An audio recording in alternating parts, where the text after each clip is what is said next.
Before I get into this process, and it is one that is fascinating, and I think it's inspiring, it's provocative. But before I get there, I have to do some history, because this is a subject that has been seriously muddled, particularly for people who were involved in design in the late 90s, and particularly in the United States on the West Coast. How the knowledge came about in the first place was that in my mystical experience, I was accompanied by a dog. And it was because of the dog, in fact, and the state that it was in, that I was given the design of mammals. And in the process of being given the design of mammals, that is when I was also informed that we still maintain a link to our mammalian roots, and that human beings have both a solar and a lunar design. And what I mean by that is I'm using the word design as I would in design and personality.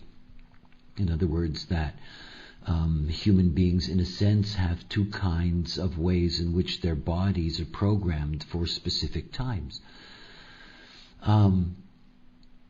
It is what I first described as the dream rave. In the 90s, when I moved to America in 1998, I had a student of mine who was a psychologist, very bright woman, who was somebody who had spent a career investigating dreams, and somebody who seemed to be deeply enamored with human design, and it seemed to be a wonderful relationship. And this was somebody that I first gave my insights about the nature of the dream matrix. At first it seemed that all of that was fine. And it's something that I would only experience a few times in my career so far in human design. But there was, what can I say? There are people who feel like knowledge in and of itself is not complete, and that they have a better way of expressing it. And quite frankly, I was simply given the information by the voice, and I have never strayed from what is. I can't anyway, because I don't have that kind of mind. It simply comes out the way it does. Anyway, to make a long story short, this person began to create all kinds of different matrices, to the point of, the obscure.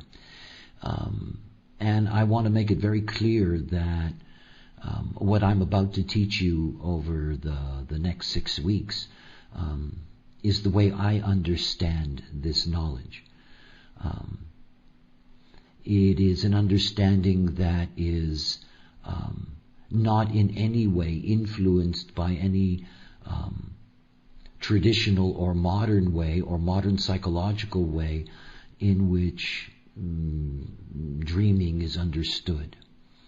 It is clear to me that it is, as it would have been an error to work with a psychologist in developing the way in which human design was used as an interpretive tool, I think the same thing is true of the dream state. So what I'm going to share with you is,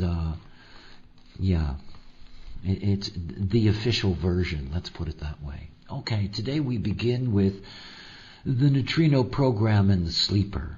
And where we start, if I get my illustration to come up. There we go. The one lying down on the left, that's mammal. That was a joke. Anyway, we're dealing with something very basic. What we're dealing with is the way in which we are programmed. and the way which we are programmed by the neutrino stream. It is really something to think about. As the Earth rotates, we are opened up to different aspects of the stream because, of course, we are moving with the rotation itself. And the way in which we are aligned, to the way in which we receive the neutrinos is not a 90-degree alignment. Now, that doesn't have to do with the fact of whether we are absolutely erect or not. And this is the alignment of the crystal itself, as the crystal operates in its own space within the environment of what we call the illusion of self. And it is the way in which the crystal is programmed that we are really going to be discussing here. In other words, there is something that happens to us. The first thing is to look at us in terms of evolution, that is, as a bipedal mammal. This is not a very clever move if you're going to be a hunter-gatherer. I mean, it just isn't. Being bipedal is enormously awkward. It is quite a job, this balancing act. It's one of the great jokes that I have enjoyed visually for many years, is watching people walk. It's really funny when you think about it, because if you understand human locomotion, what we are actually doing is that we are throwing our face to the ground. This is what we're doing. And we stick our foot out just in time to save ourselves, which gives us momentum to try to throw our face at the ground again. Now, when you think about it, even when you're impressed by somebody that, can run 100 meters in 10 seconds or whatever it happens to be these days, the fact of the matter is that it is it's a very inefficient mechanism. Yet it is one of the things that truly separates us from our mammalian family. And our mammalian family, when you look at the nature of the design of, the design of the mammal, that the first thing to recognize that there is an orientation right. I mean, not to be confused with the reptilian orientation, which is left. And this specific orientation, this is the way in which the crystal receives its information. In other words, while the two of us are together, me and my dog as an example, while the two of us are standing out there outside, and I'm standing erect and it's standing on all fours, I'm receiving my neutrino information from above, literally, and it is receiving its neutrino information from the side. It's simply the way it works. And when I say receive it, remember that we are covered with neutrino information. We are penetrated by neutrino information everywhere. But these crystals of consciousness, they operate very specifically. They take one neutrino at a time. Now, it's fast, and it's an amazing number, and yet it's a very, very specific trajectory that it accepts. It only will accept along that specific geometrical line. The point that the voice made to me begins with calculation. If we are going to calculate a human design, we are going to begin with going back 88 degrees of the sun, the solar movement retrograde, going backwards to find that point when the personality entered into the vehicle. And then we have the completion of the design crystal's prenatal function, and we have the beginning of the life process. We have a design date, we have a personality date, and both of these are solar dates, as we stand under the sun, so to speak. But the moment that we move over to mammalian design, we're not dealing with a pure solar thing. We are not. We are dealing with the juxtaposition of the solar and the lunar. Now you can dig into that in many different ways, because in fact, there is so much to understand between the father and his eldest daughter. I mean, this is one of the most extraordinary of all relationships in terms of the way in which we are influenced. After all, it is not the mother and father that control day and night, in that sense. I mean, the mother is eternal. It's what it's all about. But anyway, when we move over to the mammalian calculation, we have something quite different. At that moment of birth, at that moment of the mammalian birth, which is a solar imprint, we go back not 88 degrees of the sun, but we go back 88 degrees of the moon, of the movement of the moon. And obviously the moon moves very quickly. It doesn't take the moon very long to move along 88 degrees of arc. Days. We have a very different creature. Now let's think about this from the point of personality and design and their fundamental functions. When we look at the design, particularly when we examine it through PHS, we see very clearly that we are dealing with a differentiated mechanic. That is, we're dealing with a differentiated mechanic whose sole goal is to be able to achieve cognition, in our case, self-reflected consciousness. And what our design crystals provide us is that they provide us with a very, very sophisticated environment for the personality to enter into. Not only that, we have an 88 degree or approximately 88 or 89 day period that is required for the personality to accustom itself to its environment. In other words, we are preparing a much more sophisticated version on the surface. You know, it's my joke about what is the difference between a man and a dog. You know, a man is not a dog. And nobody ever laughs. I mean, they both have personality crystals. The personality crystals both have the same potential, but they have different designs. And so there is a limitation that you can already see in terms of the personality of the mammal, is that the personality of the mammal is given a matter of a few days to accustom itself to its environment, simply because it is being cut off from what we would refer to as having a neocortex. It doesn't have a hell of a lot to do. It is limited in its function. Now think about us. We spend a third of our lives, approximately, asleep. They don't really know why. They don't.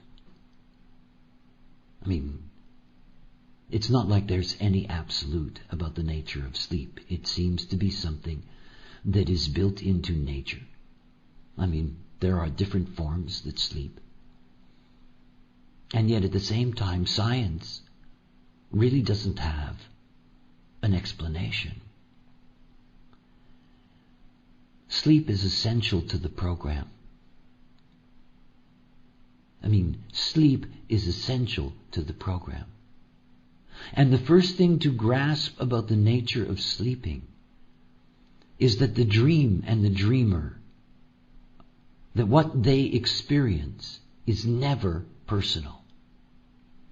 It is the work of the program. Now I'll explain the personal part as we go along, because I think it's the most difficult thing to grasp.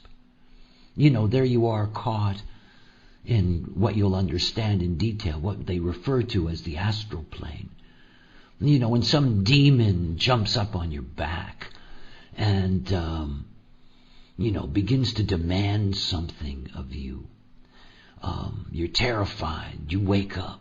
You're looking somewhere in your life for a reason. You know, lie down on my couch and Tell me about your dreams and I'll tell you about your problems. This is not what this information is about. It isn't. As a matter of fact, if we ever get to a point, if I ever get to a point, that I truly begin to work analytically with this information, it's a decoding of the program. You see, what happens to us when we go to sleep?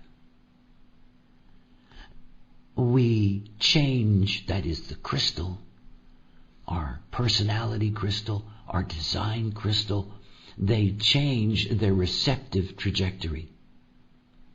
We become sort of, because you can only take this analogy so far, we become sort of mammalian. But we don't. I mean, in my work in the analysis of mammalian design, there are very sophisticated, very clear gate names, keynotes, whatever.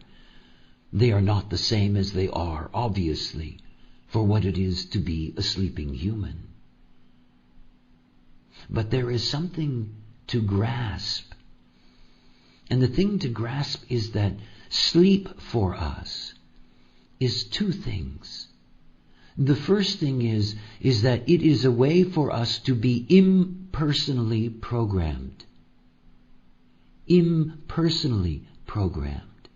You see, your personality is not involved. It's not. It's been reduced to the mammalian level of competence. I mean, think about it in a way.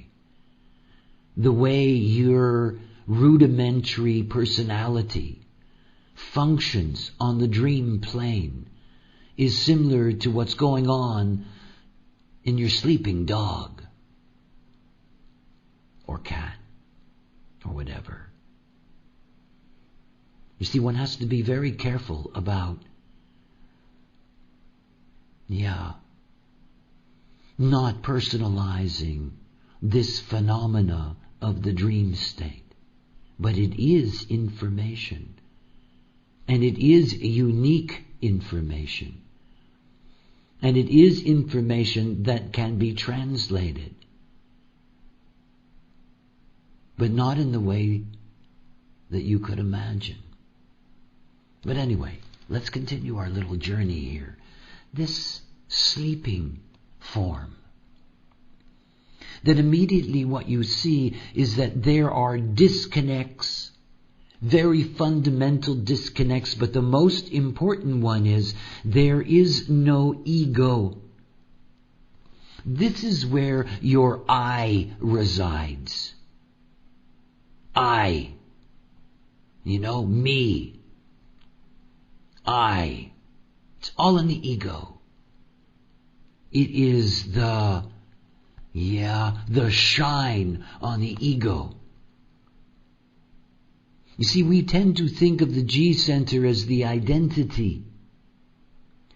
It is only identity in the sense of direction and place. But this expression of I need, I have, it's not there. It's not.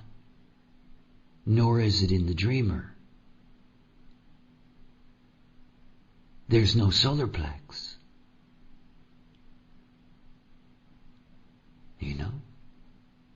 Oh yes, there's access points. We'll talk about them.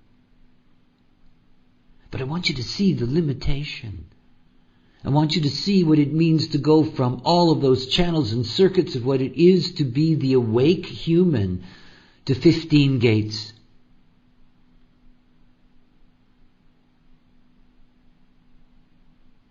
Very limited.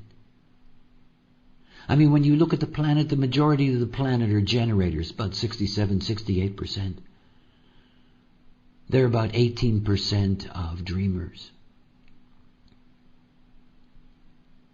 It's another world. It's a world full of reflectors.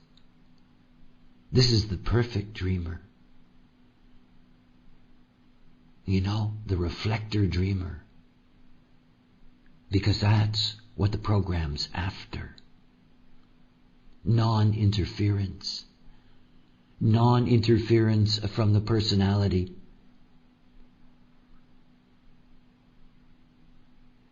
It's how we're kept in line.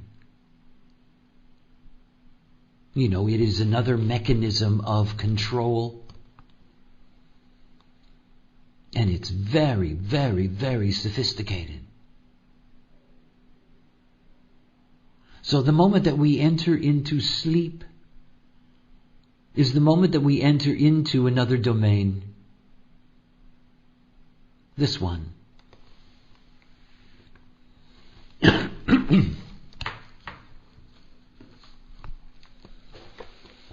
My dreamer. When we look at the dream rave, obviously we're looking at the same configuration that is there in the mammal.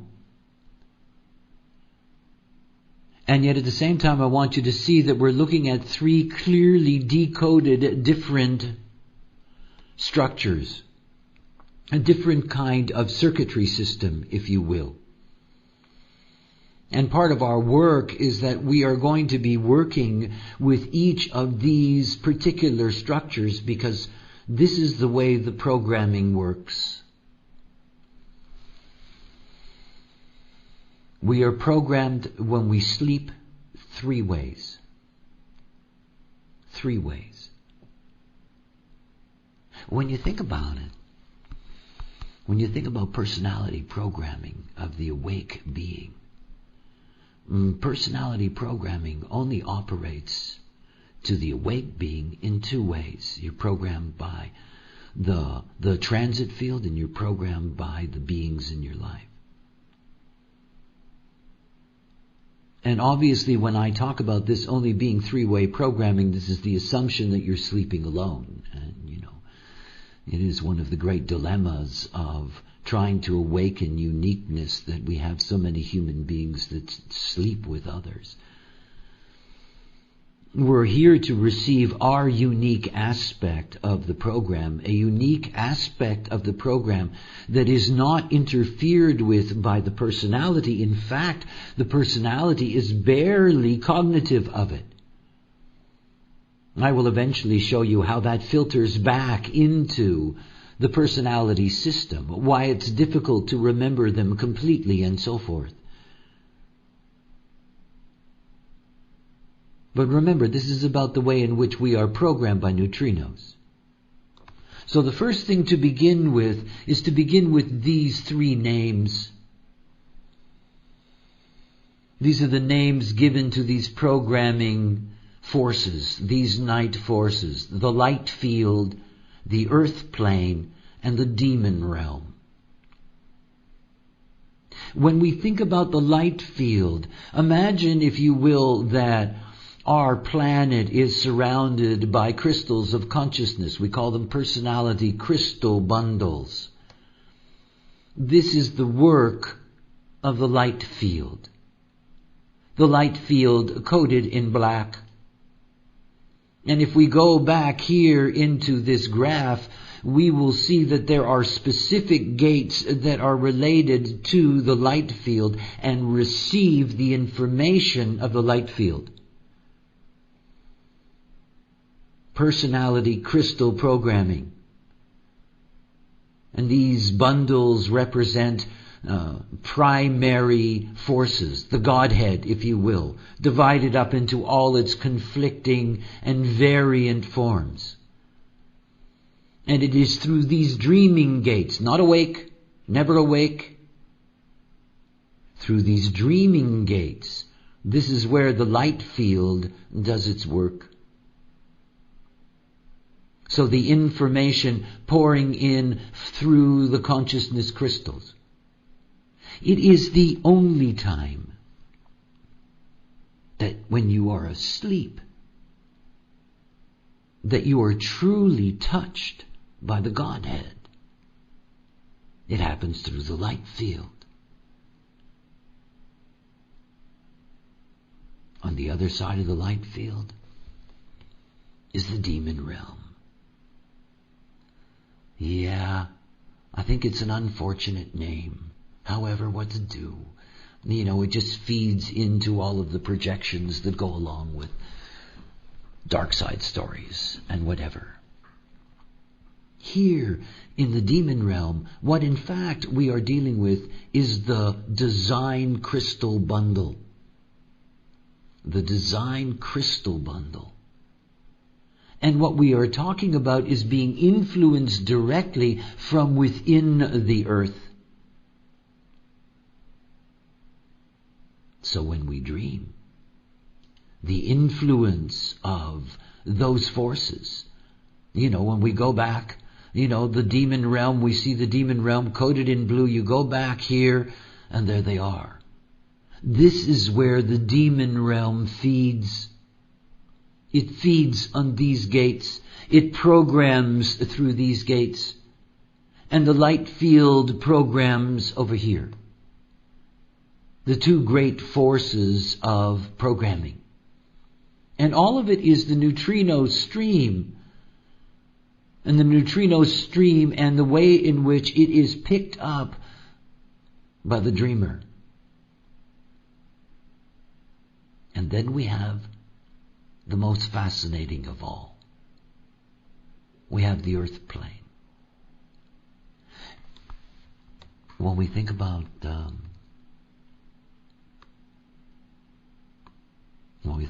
earth plane, the closest thing that comes in popular language is the so-called astral. A chaotic environment, in fact. Much more threatening in the dream life than the demon realm. And by the way, don't think that the light field is sweet. All of these things, these understandings can be very, very superficial. They're very complex, as you'll see, because we're going to go through them in detail. We are going to examine what this is about. But the earth plane is strangest of all. Because, of course, when we're dealing with the earth plane, we're dealing with the impact on the dreamer of those that are awake. In other words, when you're asleep, this part of your vehicle that is here, these aspects, these are being influenced by those that are awake. The part of humanity on the other side of the duality of the planet that happens to be awake. And the neutrino field, the ocean, penetrating them, penetrating their experience in their waking moments, moving that experience into influencing You see, we're being homogenized at a level you cannot even imagine. We're being homogenized at a level that is so incredible, it is mind-boggling. And the deepest homogenization takes place in the dream state, on the earth plane, in the so-called astral.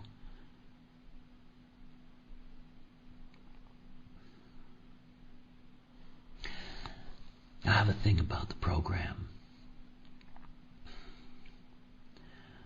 I accept it because I am helpless. We are all helpless. But I represent the potential of humanity at the end of its cycle to fulfill its dream. To be unique. To achieve perfection. This is what it is to come to the end of the cycle. And yet we are at the end of something that continues to move. That the very next step is a step that eliminates the personality, the I.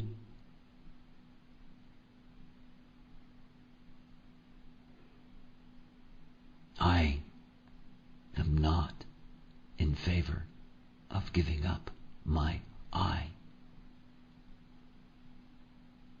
It's all I have. It's all there is for me. The program is so powerful. Dreams are a manipulative force. Why do you think it was so easy for them to catalog the themes of dreams?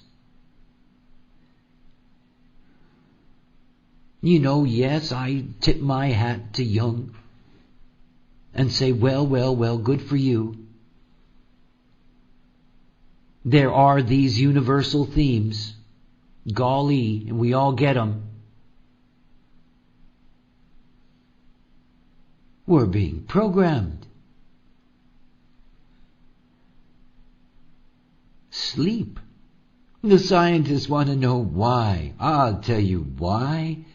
It's programming time. You know? Everybody's quiet. There's no I. There's just the dreamer.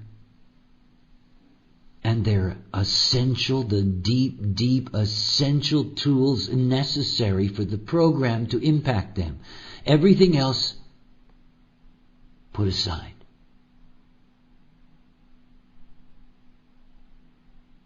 You see, we are on the edge of nature. We are not acting in concordance with the movement of nature. Our species, we know, we're breaking with that. Everything else is docile. Everything. All that docility just waiting to be, poached, cooked. The mammalian world. I mean, I have my love of mammals, but hey, they work for the program. Our whole world is caught in that. Don't be fooled by the cinemascope entertainment of the dream. Oh, is that ever an illusion? I will show you how we are programmed, gate by gate.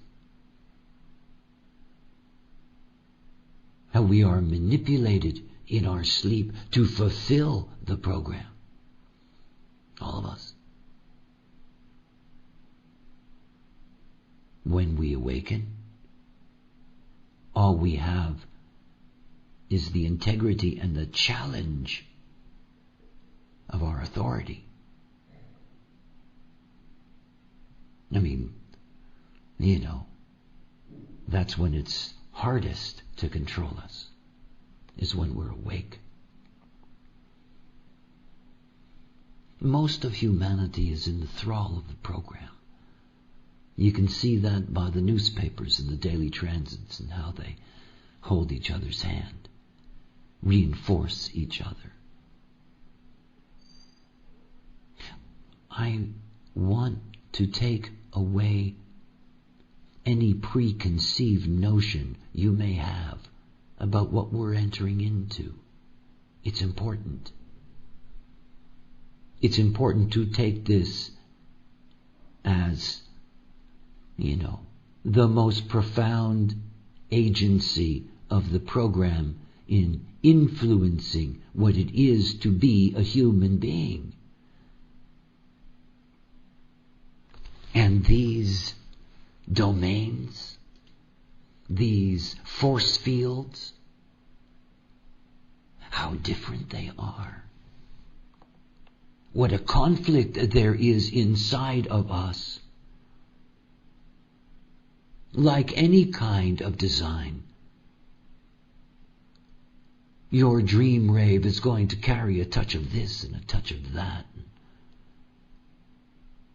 You may actually have very little in it. You may have a rare definition. You may be solely oriented to one domain or the other.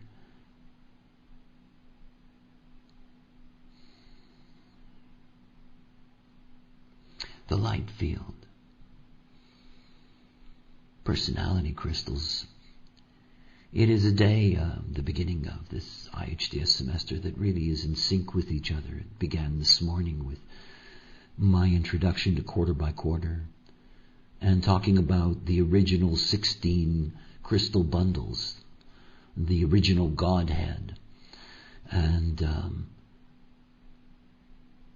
this is where we are programmed from the light field.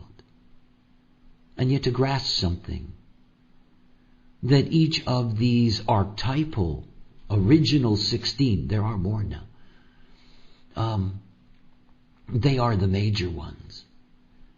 They're not in agreement with each other. The light field represents all kinds of perspectives, agendas.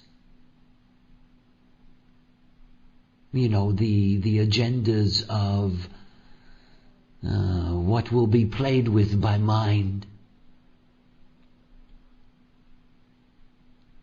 And the demon realm, so different, incredibly focused. I mean, think about the mind and the personality being programmed by so many different opinions.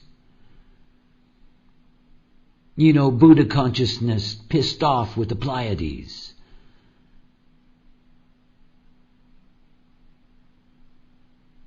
How difficult it is for human beings, for their personalities, for their minds.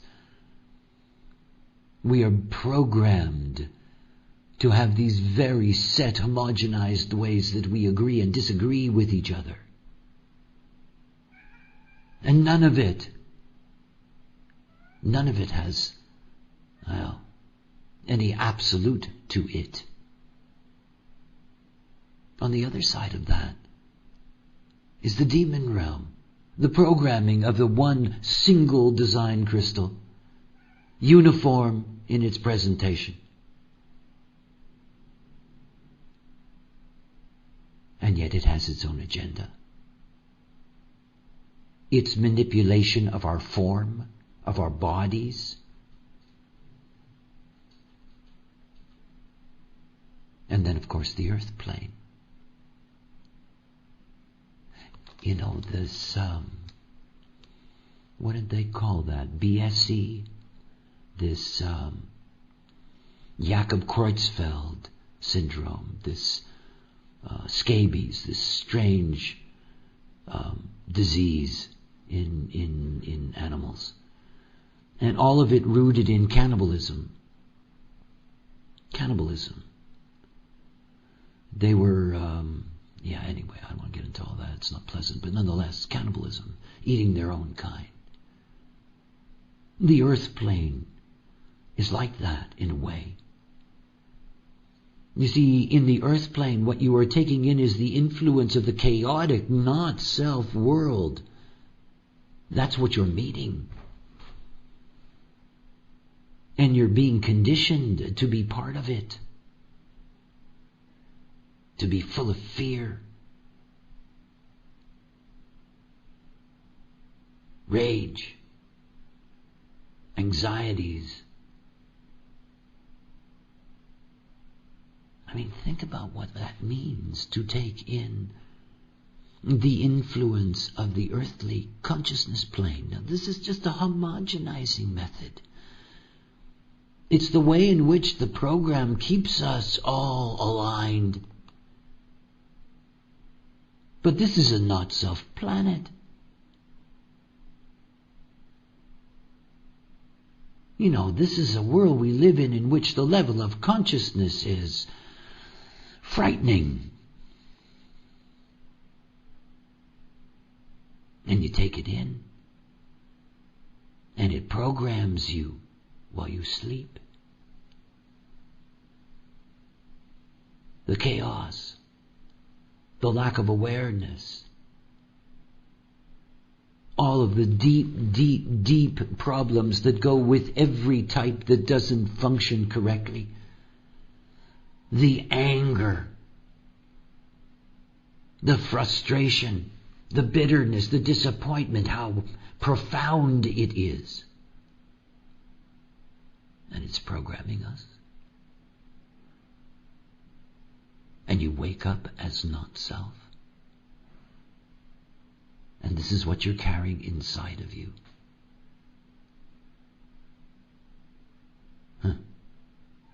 See, hold on a second, folks, please. My cat was just sitting and screaming at me. Now, I don't know if that was an objection to any of my comments about mammals, but nonetheless, it's nighttime and she needed to go out into the night.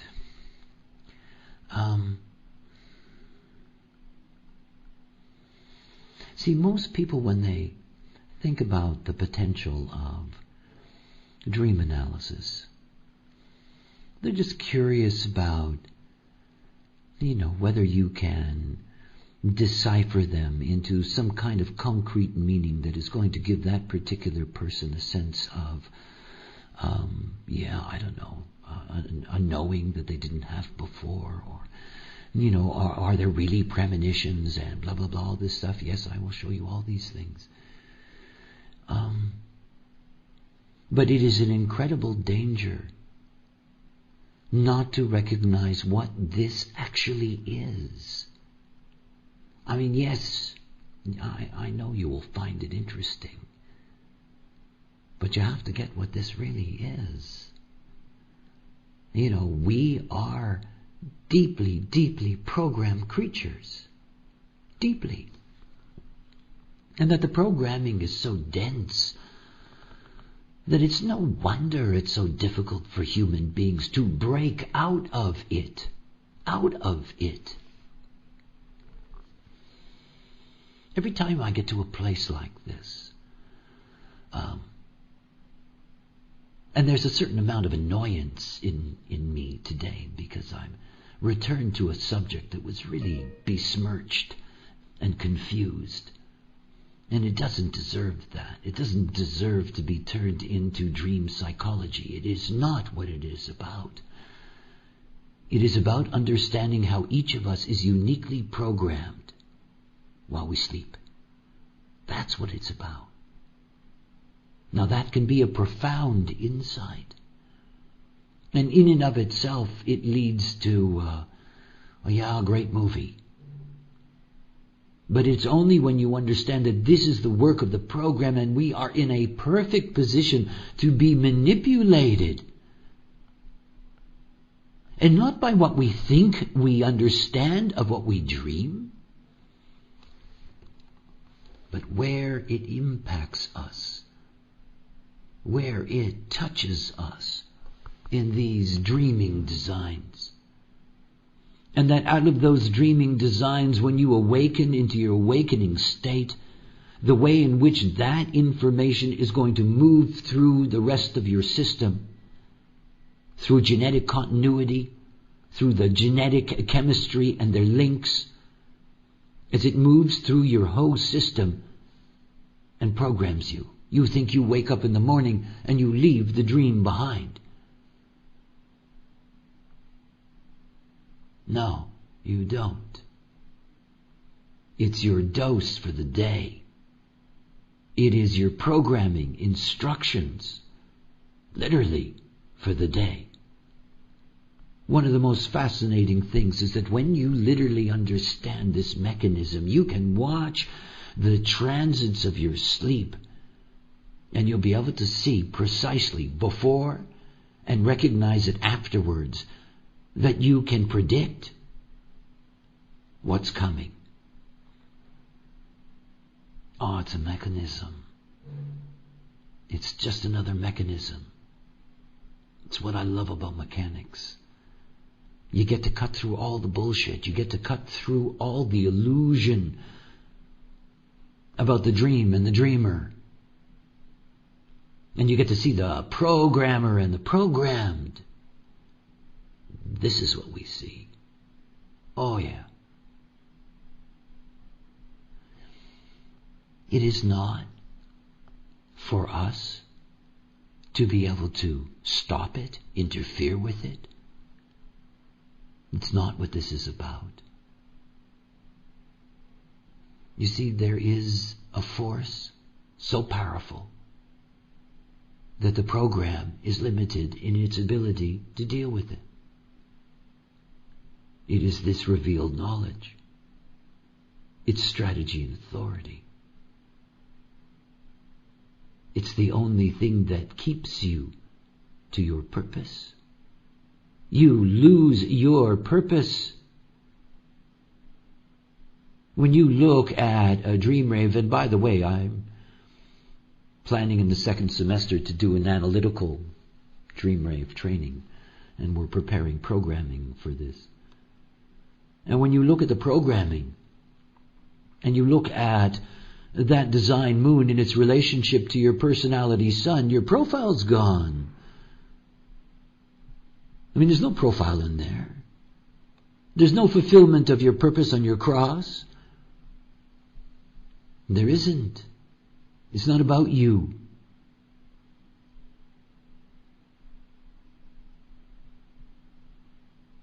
Don't be fooled.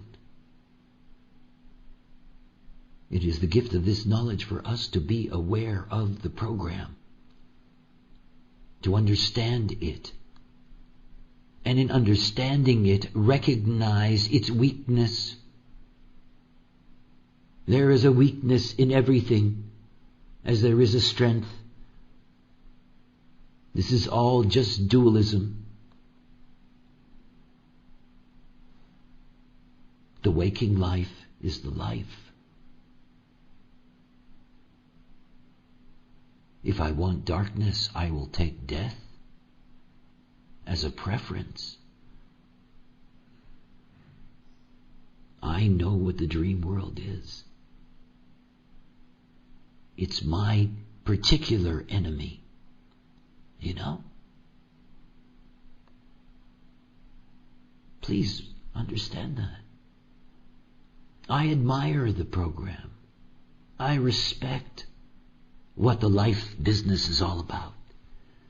I recognize that we are transitory. It's all okay with me, to a point. To a point. But I am not here to be manipulated by the program.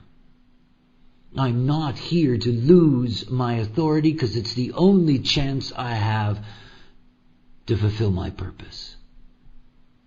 The only chance I have to be at peace with what it is to be in one of these forms now on this plane.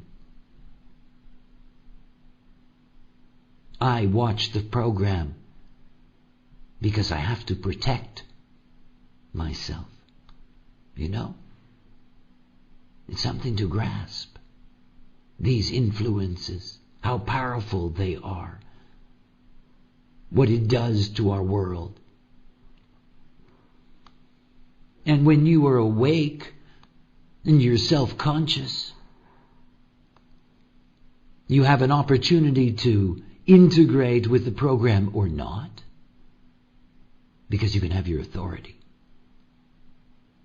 It's gone in the dream rave. It's gone in this being.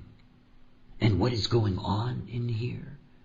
You know, there is a whole bunch of stuff going on in different ways, you know, being programmed by these 3 different domains, all of that pumping in.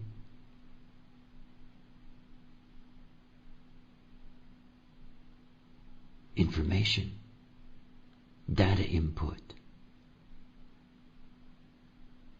And you see, because we're dealing with a moon, we're dealing with the retrograde of the moon 88 degrees, there are other activations that emerge that you do not or may not have in your design when you're awake.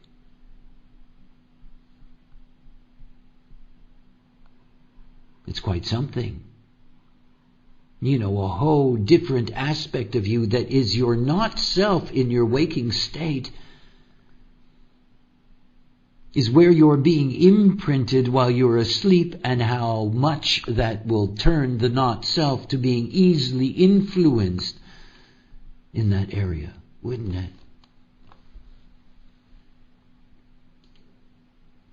One last thing today. We have these 3 numbers floating in space. These are portals. And they're very special. These are, in fact, the way in which dreams from each of the domains can emerge on the surface. But they are also ways in which the dreamer can be specially influenced by the program. Transits to these gates at any time, particularly long-term transits, have an enormous impact on the sleeping life. Take the example of recently the transits to the 49th gate of Uranus. You know, an Uranian transit might take, 8 months, 9 months, depends on its cycle. You know, and there you have that transit. If you look at it here, this is a key to this, what in mammals to humans is actually a cross-special connection, that here we have this, what is in fact truly a mystical portal. And how much information has been streaming in the program, and streaming in through the demon realm, from the design crystal, through the agency of the 49th gate, to all of those dreamers. And obviously, particularly those that would carry the 19. Special, unique programming. And as you will see, it is not just a matter that we are going to look at and that we are going to analyze the gates. Each of the gates and their lines. Their lines have themes. We're going to look at this extraordinary programming. The numbers, by the way, are lovely as well. These domains with 5 gates each. Yeah. Anyway, I hope that what I leave you with today is a discomfort with the status quo in the way in which dreams are looked at. Nobody could really see a human being until human design. Nobody can understand what the dream and the dreamer is all about unless they understand the mechanics of programming. It will not take away from their wonder. It will not take away from the fascination. It will give you tools to be able to see them in a totally different way, because these are truly concrete influencing forces. When I was, preparing this course, and I was thinking about what to name it. When I first introduced this, I introduced it as Dream Rave, and it would have been I guess in terms of continuity, it would have been the title of this course. But no, it's forces, night forces. These are really forces. They are forces of conditioning. They have a profound impact on us. And at the same time, we're here to see that we are designed to be influenced by these night forces. And that we can see where and how we are influenced. The beauty of mechanics. And I do love mechanics. The dream rave. When you go to sleep today, some of you later than sooner, but whatever. As you go off to sleep, It's something to think about. These influences that suddenly are going to pour into you. The personality consciousness field, whatever aspect you happen to get. The focus of the demon realm and the design crystal programming. And the cacophony and the chaos of the astral plane, the earth plane. As you go off to sleep, these are the forces that are waiting. Licking their lips. Waiting for that moment that consciousness does not interfere. Waiting for that moment that is far beyond surrender because it is in fact designed limitation. Waiting for that moment in order to have its day with us, or night, I should say. Well, let's see if we can peel away the veil of that. As usual with these courses, I will be posting the audio and the illustrations. You can pick them up tomorrow. And I do want to thank all of you, far and wide, early and late, for being here. I think we're going to have a very exciting journey together. And I look forward to getting into the deep end. So I wish you all sweet dreams. When you meet the programmer tonight. Anyway, until next time, bye for now.